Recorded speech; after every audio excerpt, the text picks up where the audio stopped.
In this about cultural expression. In order for you to understand this podcast, we have to define what it is. According to the UNESCO, cultural expression can be defined as those expressions that result from a creativity of individuals, groups, and societies, and that have a cultural content. All of these expressions can be created by each individual's identity background. Things such as age, religion, values are some things that will change someone's cultural expression. Furthermore, in today's world with globalization, multiculturalism represents a big portion of someone's expression. Multiculturalism is defined as the multiculturalism work is to embrace and protect its cultural diversity. Its job is to implement official policies in an equitable way for every culture, according to Robert Longley. But when we go deeper into the conclusion, we can define multiculturalism as interaction of cultural diversity to create a new perspective including multiple stories. My interviewee is called Emile. He is from Belgium. He is a teenage boy of 17 years old. Growing up in another country, but also another continent, can have an impact on the person's perspective about the world, but also in life in general. He likes to play video games and watch documentaries, but he also likes history, science, and he does very well at school due to the fact that education in Belgium is very strict. He also knows 5 languages because there's not only one, there are several languages spoken in Belgium. Being from another country means also that there's other traditions such as celebrating Easter and Saint Nicholas Day, which is December 6th. When I asked Emile how would he describe his culture, he said Western and globalized, due to the variety of languages spoken and the cover stories from around the world. Many parties of the government believe in the full block of having migration, but he does not support them. I believe everything we're taught, shared, and experienced gave us a perspective about the world. In this case, the environment my interviewee is different from ours, based on education and security given in his country.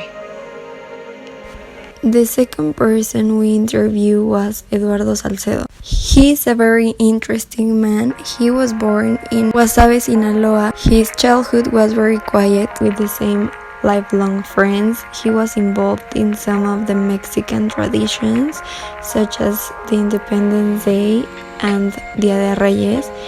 He studied his career at Tec de Monterrey in Campus Monterrey, and he lived for a while in the US.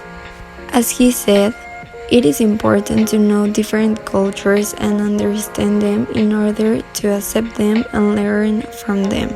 It is good to be open, and this file take advantage of the other cultures offer. It represents a point of view from a Latin, Mexican, provincial person, but also as a man who had a happy childhood and has a lovely family who support him to do big things in life.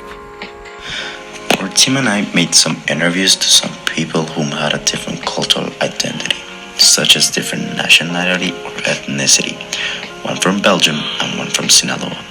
I know it doesn't seem so different, but while doing the interviews we saw so many stuff that they see as normal, but in our cultural groups it looks different. We analyzed what they said, and what we learned with this intercultural interaction is that every people has different perspective on anything, like religion, politics, or culture. This is why multiculturalism helps and it's important. It is valuable in the making of laws in order to give equality to everyone in a certain way, not giving any priorities to any group. We've also learned that as different as some people might seem in their cultural identities, it doesn't hurt nobody to be respectful to them and also to listen. This in order to learn from their culture and create a balance of stories in each group. As we saw last module, there are different underlying levels to cultural identity, and that is a hard concept to understand and recognize in real life. What we can say about cultural identity is that it is a critical aspect of a person's development. It helps people connect on a deeper level to your family and your peers, and it lets you understand the world from an established perspective. We also learn how multiculturalism poses many challenges, like how cultural barriers affect the way we communicate, how geographical differences and cultural differences result in an alternative interaction with the world around us, that in turn poses a challenge for people from different cultures. Lastly, we learn how stereotypes affect how we interact with people from different cultures. It is important to keep in mind these concepts and attempt to guide ourselves with righteousness and caution when interacting with new cultures and people. Thank you and goodbye.